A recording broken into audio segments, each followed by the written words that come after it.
G'day bird nerds, how are you? Friday 21st of October, the final day of the Aussie bird count, 5th day out of 7 of bird week, but maybe there's 2 more days, I don't really know. Every day is bird week for me.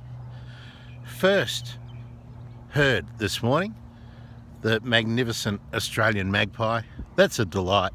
One of the true delights of Australia is the verbalisations of the Australian magpie.